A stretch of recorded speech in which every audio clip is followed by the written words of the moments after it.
Om Sam Saraswati Namaha. Namaste. Namaste, everyone.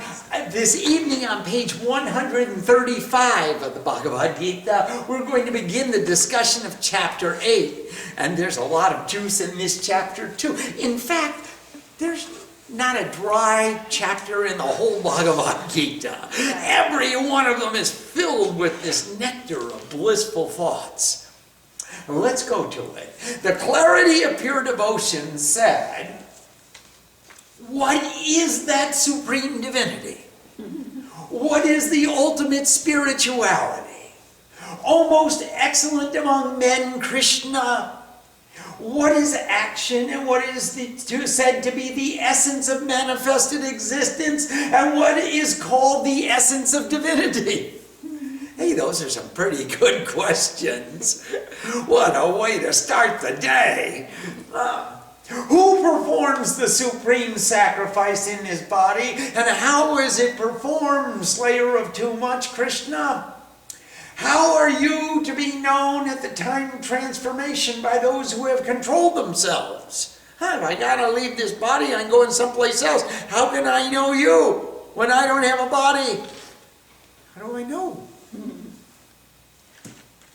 And the respected Supreme Lord said, the Supreme Divinity is the ultimate imperishable, whose intrinsic nature is said to be spirituality.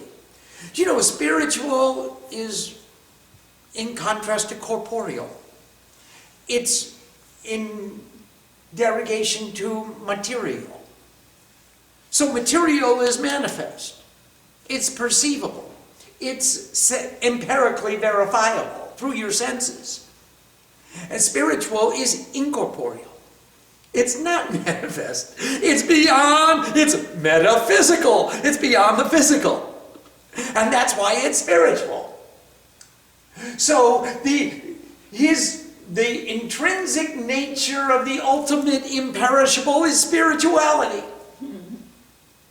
The offering which generates the attitudes of existence is known as action. When you've got a bhavana, you got a feeling, you got an intimation of a very close association and apprehension of unity with divinity.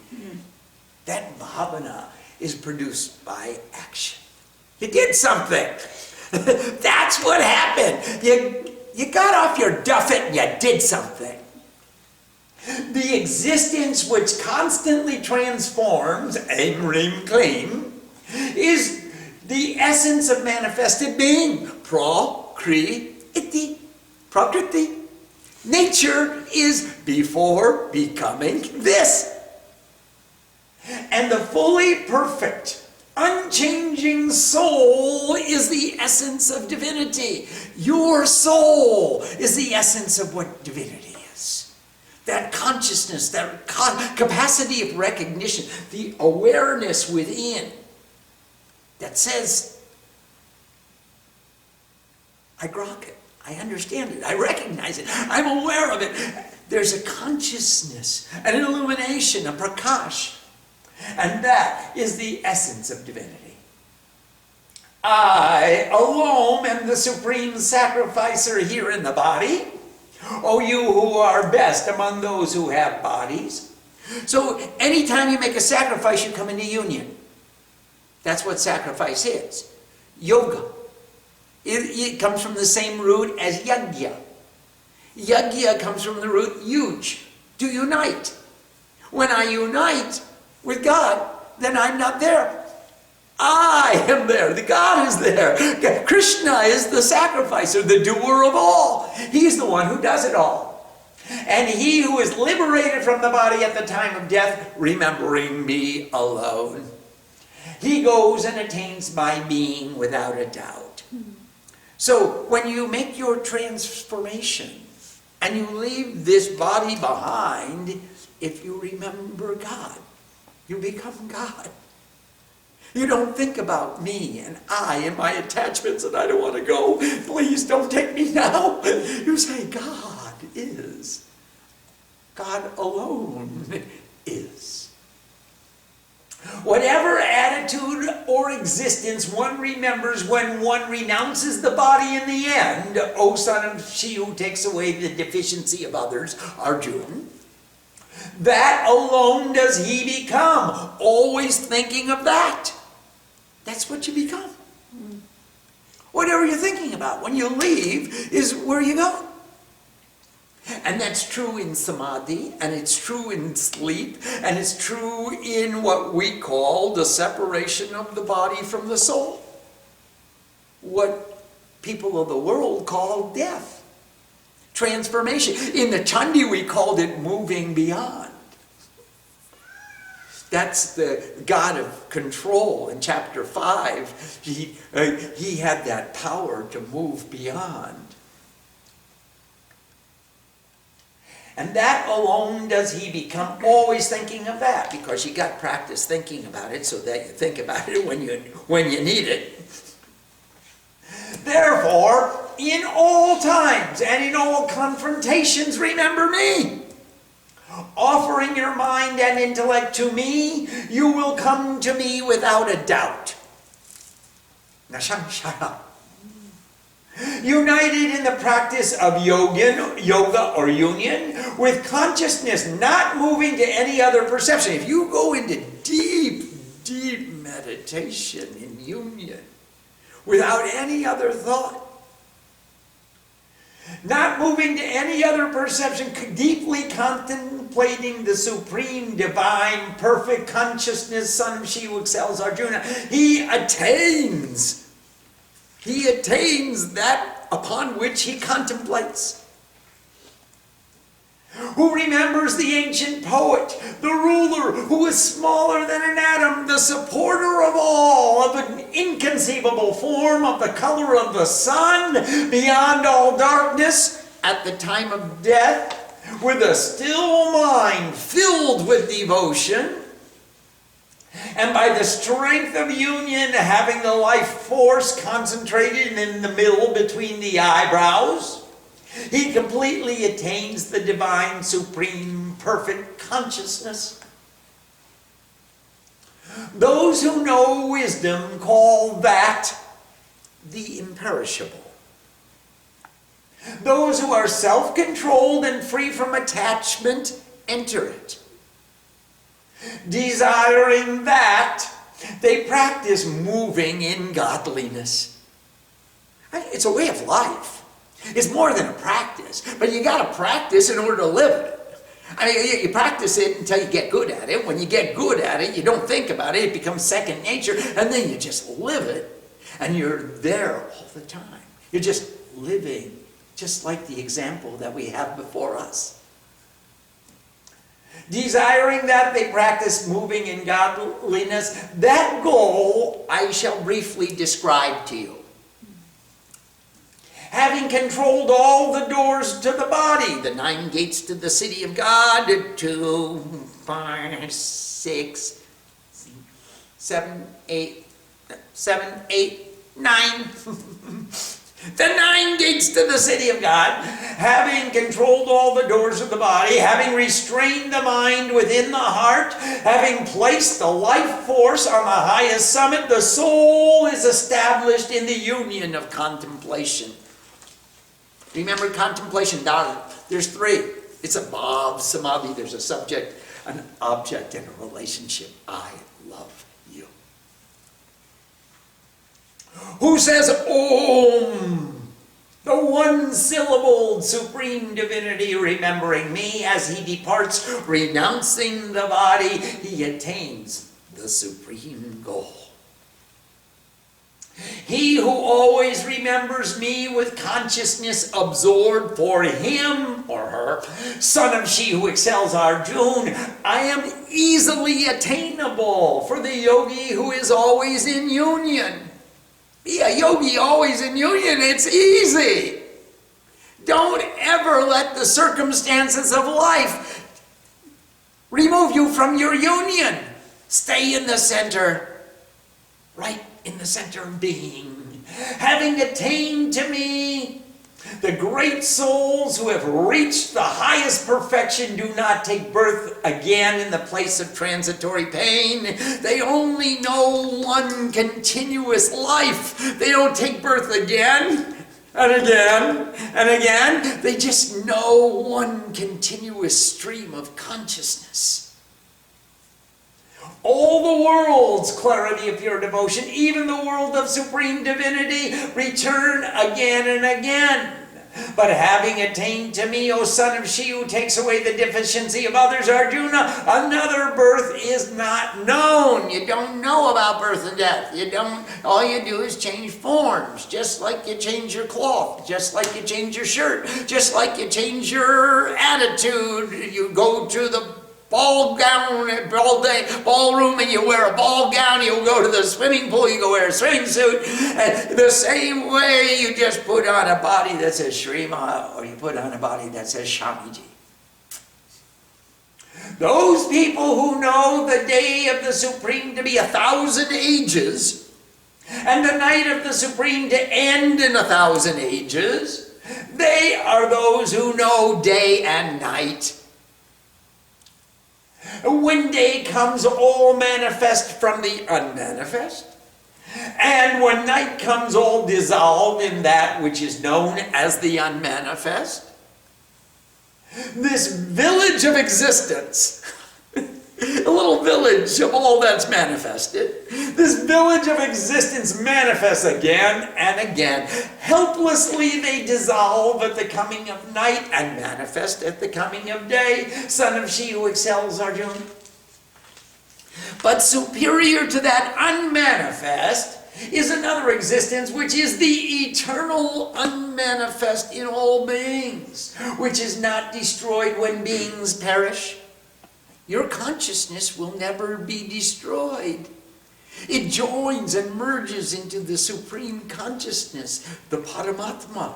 The Jivatma merges into union with the Paramatma, and you become one with the Supreme Soul. This unmanifest is called imperishable, said to be the highest goal. Those who attain it do not return. That is my supreme place. That supreme, full consciousness who resides in all beings, by whom this all is pervaded, is attained by totally focused devotion, son of she who excels, Arjuna. If you want to exclude all other thoughts and become so perfectly devoted and to become so absorbed and consumed by your devotion that you don't even exist, you become one with the supreme divinity. You become eternal. I explained to you the times of departure in which yogis will return and in which they will not return. O supreme among descendants of the light of wisdom, Arjuna. People who know the supreme divinity go to the supreme divinity. If they depart at the time of fire, light, daytime, the bright lunar fortnight, the 6 months while the sun is in the northern hemisphere. At the time of smoke, night, the dark lunar fortnight, such yogi attains the light of the moon and returns. So either you take the path of the sun, you go by the light of the light, or you take the path of the moon, you go by the light of the darkness. And if you go by the light of darkness, then you come back again and again. And if you go by the light of the sun, you become one with the light of wisdom. You don't come back, you just remain in wisdom all the time. What makes an Einstein or a Mozart? They came knowing their destiny. They knew something more than we know. They knew their greatness and they had music in their soul. And they didn't get it just at the moment of birth. They didn't slap them on the backside and say, cry, and they said, oh, I'm going to write a symphony now. They must have had that symphony in their hearts and in their souls somewhere before they took birth. Light and dark are considered to be the ways of the manifested world. By one, an individual goes without return, and by the other, he returns again. Any yogi not knowing these ways, son of she who excels Arjuna, is in the delusion of ignorance, and therefore united in union at all times, clarity and pure devotion. Be united in union at all times. Don't ever give up your union with God. Don't lose your center. Don't lose control. Stay in the center of your being. Whatever meritorious fruits have been proclaimed in the Vedas, in sacrifices, in purifying austerities, and in charitable gifts, all of that is surpassed by the yogi who knows the Supreme and attains to the foremost place. Om. Om Sam Saraswati Namaha. Namaste.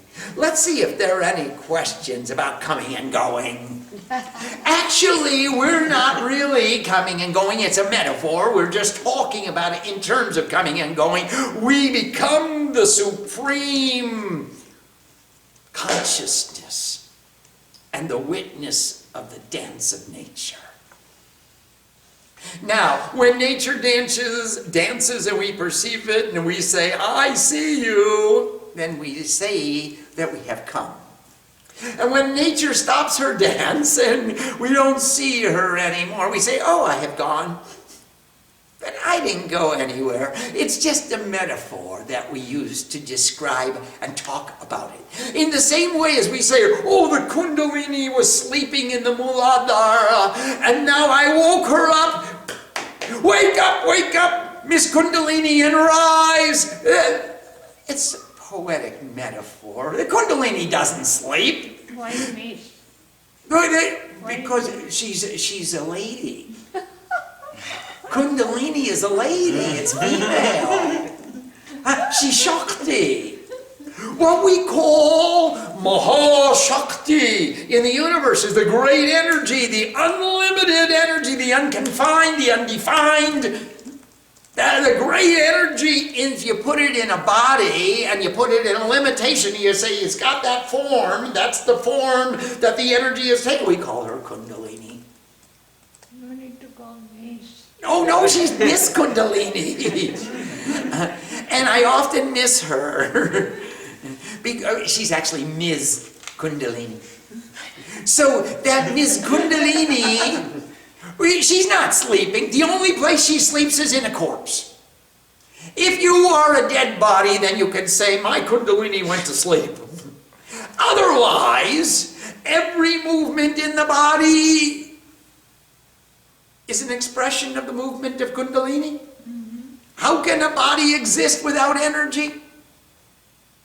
And Miss Kundalini, I beg your pardon. This is my class. Miss Kundalini is dancing in the body. Every movement in the body is the reflection of the movement of Kundalini. Miss Kundalini.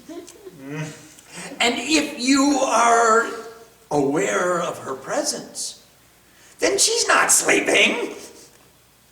If you're breathing, she's not sleeping. I mean, something's happening there. Air's coming in, air's going out. And it's going and coming, and between the comings and goings, Miss Kundalini makes it obvious she's not a snake wrapped 2.5 turns around a Shiva lingam in your Muladhara. Go ahead and dissect anybody you want to. You'll never find a Shiva lingam in your Muladhara with a snake wrapped 2.5 coils around it in the midst of a triangle with 4 doors. I defy you to show me where Miss Kundalini is sleeping. She's always awake. And in the same way, that consciousness, that infinite consciousness is always aware. And what we're calling Miss Kundalini is the manifested existence. And Mahashakti is the unmanifest existence. It's not devoid of existence, I just can't see it. There are a lot of things I can't see, but that doesn't make them untrue. That does not make them devoid of existence. The same for the consciousness. It appears to be coming into existence and going out of existence, coming into manifestation and going out of manifestation. And when I put it in that body and say, there's the form of consciousness that I can see, that doesn't mean that's the only one. It's a container of consciousness, and that's wonderful. But there are so many containers on every level. So we're talking in a poetic fashion. This consciousness takes birth, and then it goes to death, and then it's born again, and then it goes to death again. That's not really what's happening. What's really happening is Om Aim Ring Kling Chamundai Viche. I am the consciousness, the Chaitanya, seeing all that is knowable, the Samvit, as the continual movement in the paradigm of reality, Chamundai, of Aim Ring Kling. Creation, preservation, transformation is constantly dancing on the stage of consciousness. When she dances as a new creation, I said, oh, she took birth. She didn't take birth. She was there all the time. I took birth. I just woke up. Lazy person. I just woke up and said, I can see her. But it's a nice way of speaking about it. So here we're talking about birth and death, and if you take birth in the light, you become one with the light of wisdom, and you become manifest again and again with wisdom, with light, with that joy, with that effervescence, that energy of knowledge. And if you go by the path of the moon, you have devotion to specific phenomena in your next manifestation, and you come back and you fulfill those desires, and you fulfill those objectives, and you fulfill those goals, and then you go back into manifestation. From the unmanifest you become manifest, and from the manifest you become unmanifest. Let's see if there are any questions. We have a question from Manish. Namaste, Manish. Namaste. If we remember God at death, do we permanently remain enlightened, or will our karmas eventually pull us back to the material world? Nobody remains permanently enlightened. Not Brahma, not Vishnu, not Shiva, not you, not me. But we come back with illumination, and we have moments of enlightenment, and then we have moments of worldliness. The concept of permanent enlightenment is a fallacy. Sorry, guys. So we are constantly rising and falling, Swamiji? Constantly. Otherwise, how would you have a creation? If there was Mahapralaya, then where would the next creation come from? The next creation comes from this constant rise and fall, like the waves of the ocean. There's an ebb and a flow, and this is the dance of life. And if it were not so, you have no means by which to explain how did creation come about. How do you get this disruption in the perfection of equilibrium? If there were permanent enlightened, then why would Shiva see Mohini? Why would Vishnu chase after Brinda? Why would Brahma chase after Saraswati? Why would Swamiji chase after Sriman? If there were permanent enlightened, I would never come down from the trees. And nor would Brahma, Vishnu, or Maheshwar. We would remain in that center all the time. Just not possible. It's poetically possible. And it sounds delightful. It's so enchanting to think that I will I will totally submerge all of my ego into godliness and remain there for an eternity, except I want to be back, come back to so I can report it. And I can sit in the kitchen and tell everybody about what it's like to be enlightened. Swami, is the Supreme Consciousness also in a state of flux? Absolutely. Absolutely, he comes into manifestation, he goes out of manifestation, and he manifests as Brahma, and he manifests as Vishnu, and he manifests as Shiva, and he manifests as Nilima, and he manifests as John, and he manifests as Sridhar. And each one of them saw Mohini in their own forms.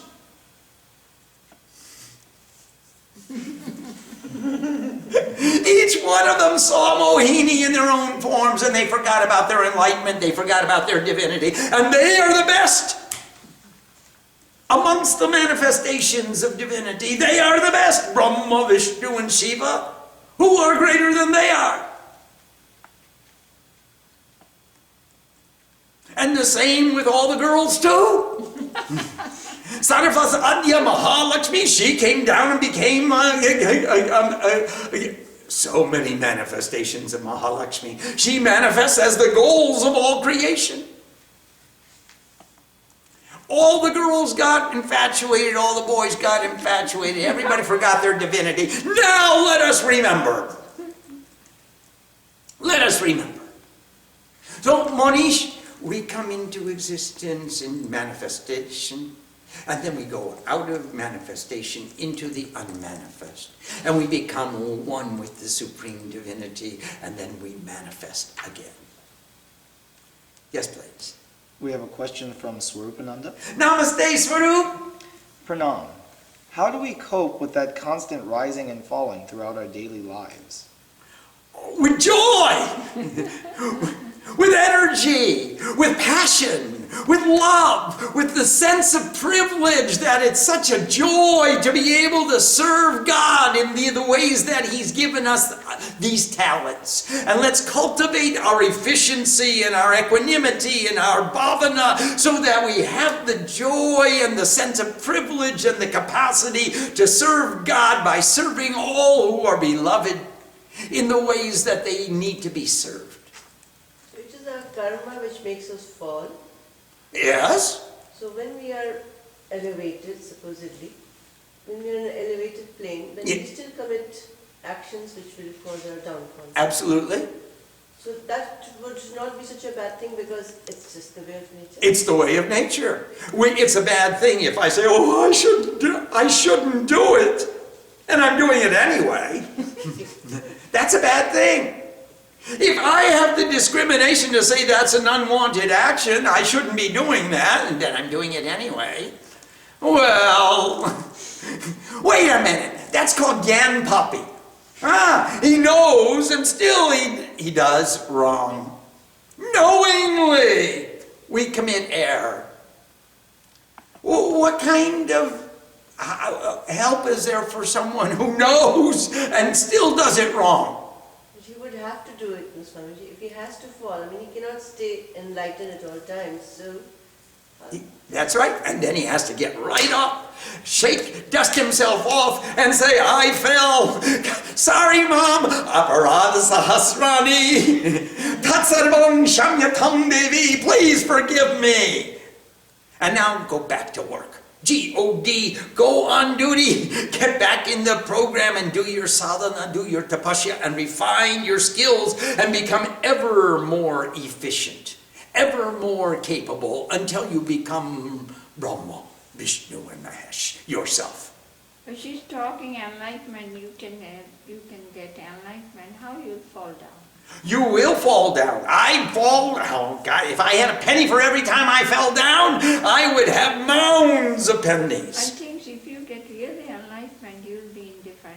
You will be indifferent. Sure, I fell down. Okay, so what? But she won't be indifferent. She'll say, you fell down, Swami. I can be indifferent. That doesn't change anything. The world will say, hey, look at that Swami. He fell down. If I can be indifferent, well, that's enough for me. And if I can be indifferent to the praise when I do it right and the blame when I do it wrong, then I've really accomplished something. But Brahma, Vishnu, and Shiva fall down. Now, how am I going to stay there eternally? Would you bless me? You will? Why didn't you do it in the last 42 years? Yes, please. So Swamiji, then why, I couldn't find the verse, so why does Krishna say then if we really attain him that we don't return? Because you will stay with him as long as you're with him. You may make a mistake, you may fall down, but you're still with him. You're the same, you're indifferent, you're uchatan. You have no attachment to praise or to blame. And Mama will say, you fell down. And you'll say, of course I fell down. That's the nature. And then you rise right back up. Sort of, more like a yo-yo. We go down, we come back up. We go down, we come back up. Yes, please. We have a similar question from Sadapananda. Okay. Namaste, O Guruji. Why is it that it seems literally everybody, including Krishna, except for yourself and Sri Ma, think that we can have a birth, become enlightened, and never be reborn again? This seems to be a common idea throughout the scriptures and history, yet you break the chain. Sorry! Sorry, I believe it to be a poetic expression of the highest aspirations of human birth. Is to do what? Not be a human? Or not be born? Or to achieve that state of enlightenment in which it doesn't matter if I'm born or I'm not born. I am the witness of the existence of consciousness. I don't believe it says in the scriptures again and again. I see it in the Bhagavad Gita and I interpret it to apply to our lives. What are we doing here? Are we trying to stop being here? Or are we trying to have a good time while we're here?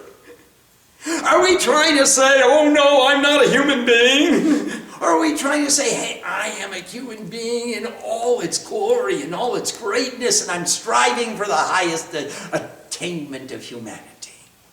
I'm trying to unite my individual soul with the Supreme Soul so that I can become one with all of creation. I'm not trying to deny my humanity. I'm trying to enjoy my existence here in this manifested world. I'm trying to be as efficient as I can so I can make a contribution to the upliftment of others. If I could become an inspiration, if I could communicate knowledge and efficiency and effectiveness so that it empowers you in any way to become better than you all are, I've really done a good service to God. My objective of life has been fulfilled if I am successful in inspiring you and empowering you. I'm not trying to deny your existence. I'm not trying to say, oh, you're not a human being. I would love for you to be the ultimate of human beings, Narayan, the eyes of humanity, the Ayan of Nar. The eyes of humanity is Narayan. We call them the perceiving capacity of manifested existence. Narayan. The eyes, the Ayan of Nar. Humanity. Now, if you could become Narayan, the eyes, the perceiving capacity of all existence, you become one with God. That doesn't deny that you have a body and that body has needs and you've got to eat and you've got to sleep and you've got to make a contribution to this world, make this world a better place because of your having been here. You have to pay your debts to the gods and the gurus and the pitris and your ancestors and all the... You got to be free from debt so you can become free from bondage. So you have no obligation so that you get to go to the highest reaches of your capacity. The highest station, the highest status of your capacity. That's where we want to go. We don't want to say, oh, I'm not a human. I want to die. Blah. That sounds awful. That's not our teaching. That's not our, I want to be free from bondage. I want to pay off all my debts. I want to pay forward. I want to give whatever I can to as many as I possibly can. And then you can take me if you need me. If I can be more useful to you in some other form. So Sadatmananda, our goal is not to deny our humanity. It's to make it divine. It's to inspire our divinity within our humanity. Yes, please. We have a question from Nanda in San Jose. Namaste, Nandama. Namaste. My Sankalpa Shakti is extremely low when compared with you or Ma, or even other sadhaks. Is there any hope for me to realize God in this lifetime? No. I loved it. However, you can realize Nanda in this lifetime. Leave God out of it. Leave your Sankalpa out of it. Leave your Shakti out of it. You can realize your own self. You can realize the meaning of your name. Nanda, I am the bliss of infinite consciousness in everything I do. I'm having a good time. That would be sufficient. Leave God out of it. If you don't have a sankalpa, if you're not into it 100%, you're into it a little bit. At least enjoy what you're doing. And at least turn yourself on to doing something that you love to do, and you're doing it because you love it. So leave God out of the equation. It's not his problem. You are the bliss of action, the bliss of awareness. You are Nanda. So be Nanda. You don't have to strive to have the same kind of sankalpa that I have or the same sankalpa that Ma has. Have the sankalpa that Nanda has. Please, do your dharma. I'm here to inspire you to become the best you could be, not to compare you to me. That's not the goal. Is to make everybody should do it the way I do it? No! That's why I wrote so many books and so many traditions and so many different ways you can do it. You can do any of them. You can do the Hanuman Puja on Saturday if you show up. You can do the Shiva Puja on Monday. You can do Santoshi Ma Puja on Friday. You can do Lakshmi Puja on Thursday. You could do whatever you want to do. But you gotta do it. You got to do it, and do it as Nanda. You don't have to do it as Swami. Swami does it his way. Everybody, every one of you will do it in your own way. We'll all try to come as close to each other as we possibly can. But you realize it's joto mot, toto pot. As many as there are individuals, so many are the ways of proceeding. We're not asking you everybody should abandon what you want to do and follow what we want to do. We never said that one time. What if we do want to abandon what we want to do and follow what you do? Then figure out a way to do it.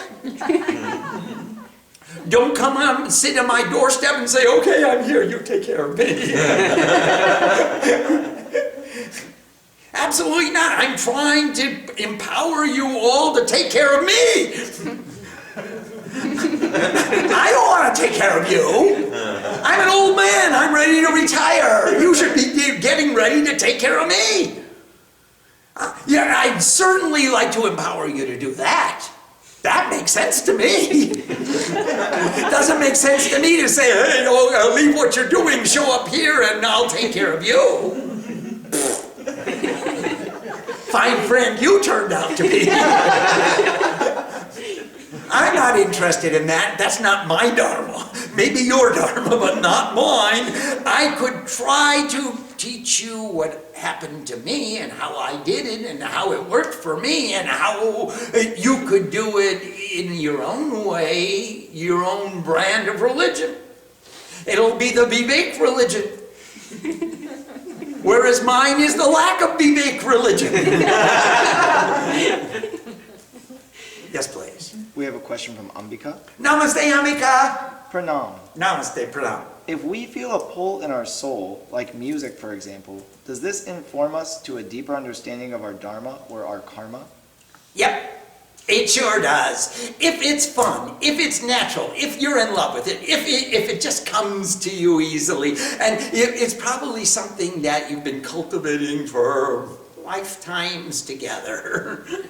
And therefore, don't deny it. I mean, if it's stupid and it's going to get you into trouble, then you can probably use your discrimination and say, nope, nope, nope. But if it's good and it's pure and it's your creative expression and it comes out and it happens to be good and people praise it and they like it and you inspire others and empower others, go for it.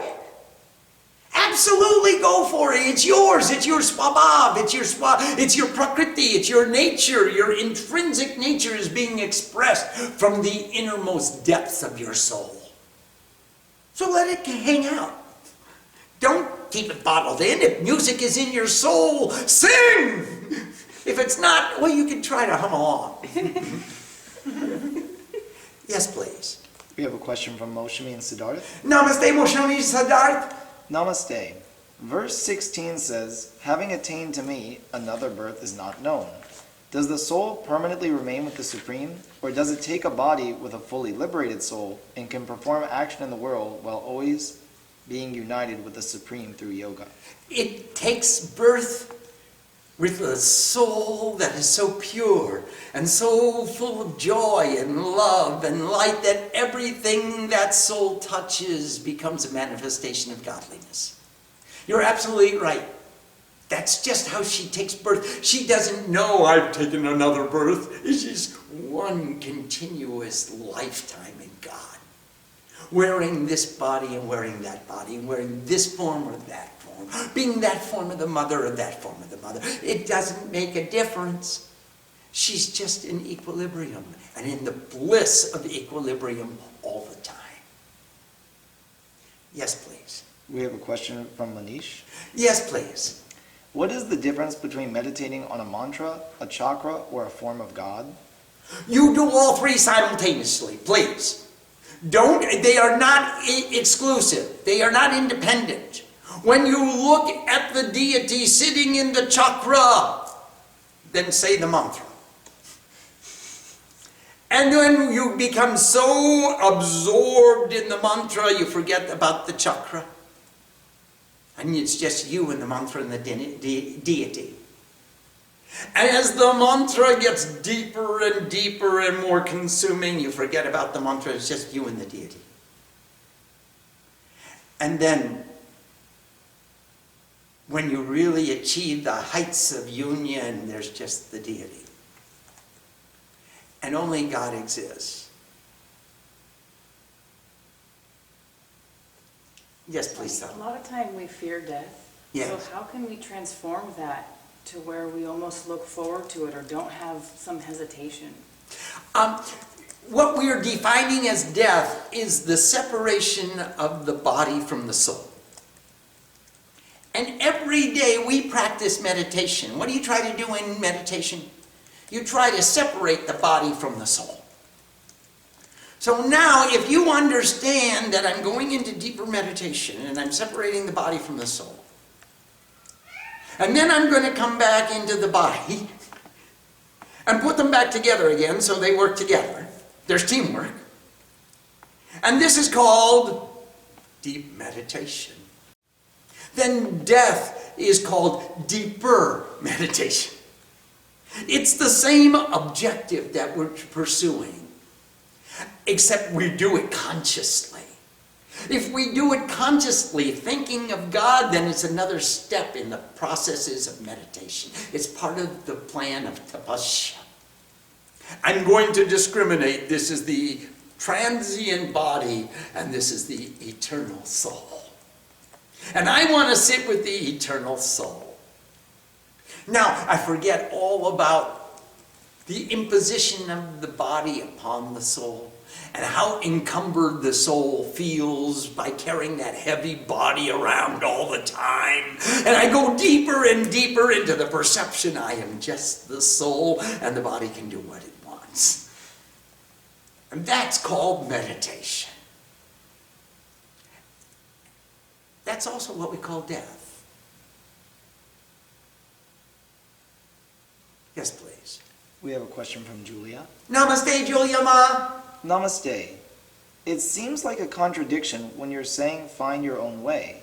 You've also said to follow our Guru's path, and that they have been in their Guru's path, and that it is a well-worn, well-time-tested path, that we are to dig the deep well by these particular practices. Is it a contradiction? Yes! Of course it's a contradiction. I am filled with contradictions. I have nothing but contradictions. I'm constantly reconciling opposites. And that's just what we're doing, is right. We're trying to discriminate what is the eternal soul and what is the transient body, and how do I reconcile and put the two together? The imposition of the body upon the soul is a reconciliation. It's a contradiction. I'm reconciling the opposites. I'm putting the transient upon the eternal. Now, here we're saying, look, I'm empowering you to worship Ram or Krishna or Shiva or Hanuman or Durga or Saraswati or Lakshmi or Shrima. Choose the way you want. Choose the form you want. Choose the mantras you want. Here are the books that give you the guidelines how you can construct your own puja. I'm empowering you to freedom. You will choose your own way until you realize that all the way, there's only one way. And that is to be so devoted that I become absorbed in divinity to the exclusion of delusion. There's no separation.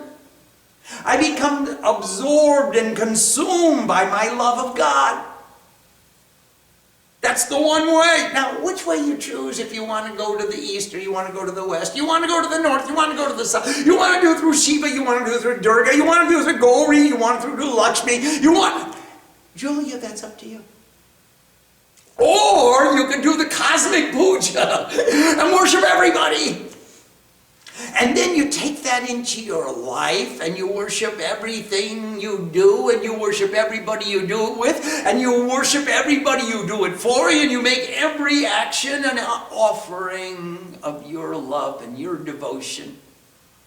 You do it all with the same passion, the same love, the same sense of privilege that makes you say at the end of your task, thank you for allowing me the privilege to serve in this way. Did I ever say that to you? Well, I'd like to say it again. Thank you for allowing me the privilege to serve you in this way. Did I say that when I wash your dishes?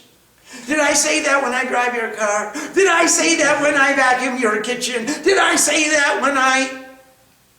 Yeah, thank you for allowing me the privilege to serve you in this way. And please, don't let me forget. Bless me, that I continually remember that it's a privilege to serve you in any way you need to be served. Yes, please. Yes, please. Go ahead, Simone.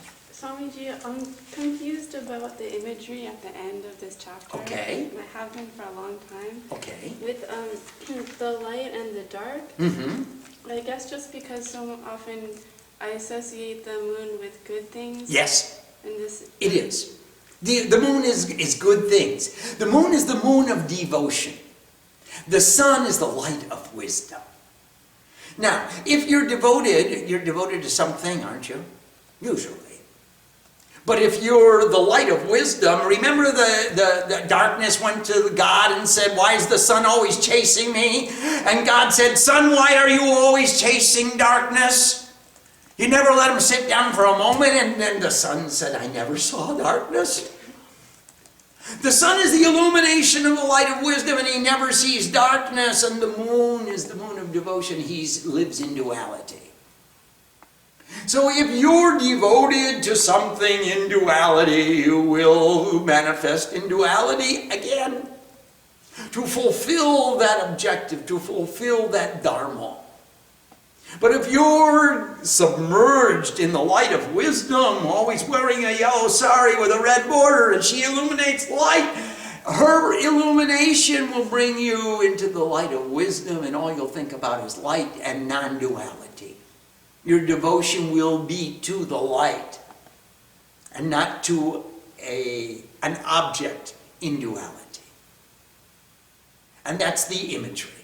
Now, it's not bad to be devoted. I mean, it's better to be devoted than to be lukewarm and accept mediocrity as a way of life. That's kind of obnoxious.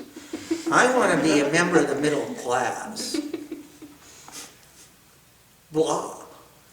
I want to have a class of my own. I want to be first class all the time. I want to be special. If in nobody else's eyes but in the eyes of God. I would love for God to recognize me as being special. So I'm going to devote myself to God. And I'm going to do that through the sincerity of my focus, my attentiveness, my attention, my efficiency in performing every action she gives to me. And then I'll turn around and say, thank you for the privilege of allowing me to serve you in this way. Did I ever say that to you? Thank you. Namaste. So I have a question about love and devotion. So we're always talking about it, and we always want it, and we always pray for more devotion.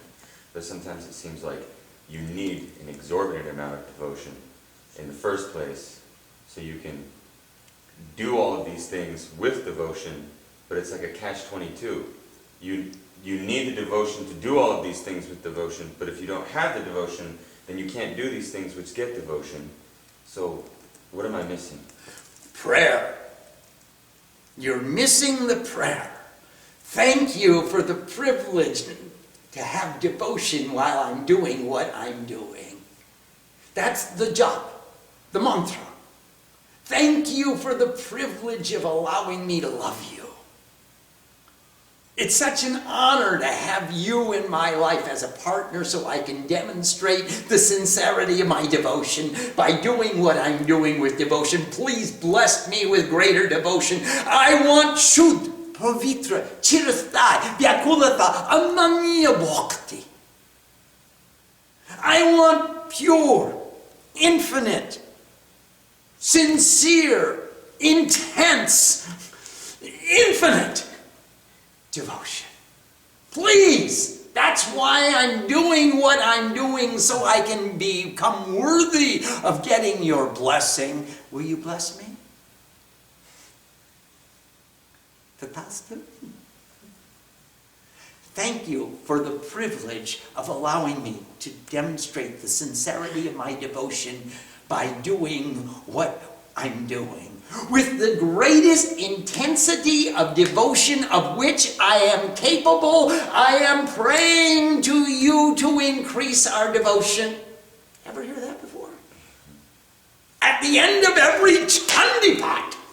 Why am I doing this? I want her to bless me. Again and again. It's not like one time. All right, you're blessed. Hey, every day, every pot, every puja, I want sincere, pure, intense, passionate, loving, infinite, unending devotion. And with the greatest of intensity of devotion of which I am capable, I am praying to you to increase that devotion. Swamiji, is it cumulative? Yeah. So like, maybe you're not lukewarm, but you're feeling devoted, and maybe a little bit more, maybe a little bit more, maybe a little bit more, and then one day all of a sudden you're like, oh my God, I'm so devoted to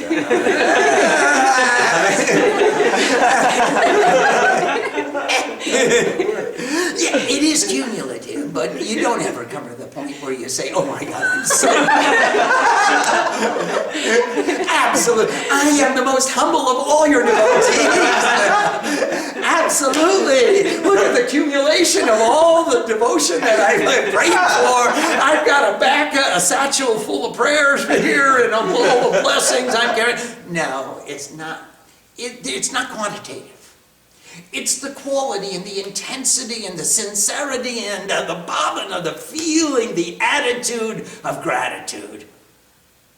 It's the way you live your life that shows how you're... It's not like saying, oh, I'm so devoted now. It doesn't happen that way. But one day you wake up and you say, I want so much devotion that I can pay attention to you.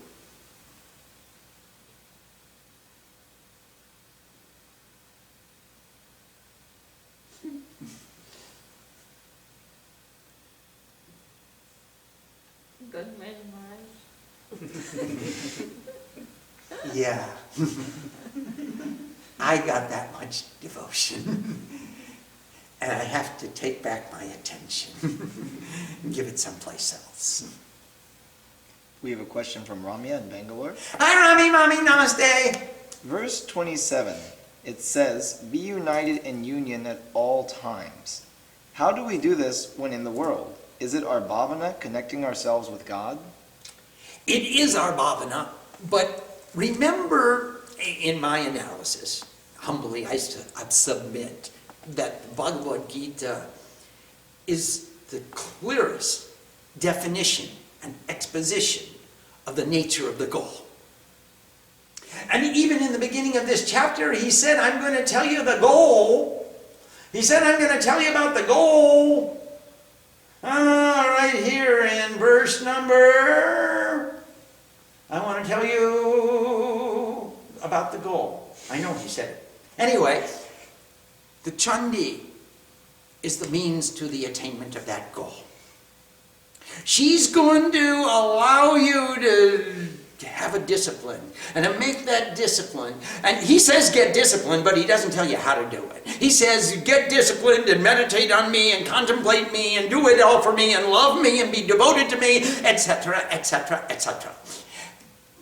Chandi says sit down in a quiet, conducive place and put the flowers here and put the incense there and make the offerings this way and use these mantras and create the altar this way and recite these mantras and pray to me to withdraw my energy from the thoughts and to give them to your devotion so that you can remember me in everything that you're doing all throughout the day.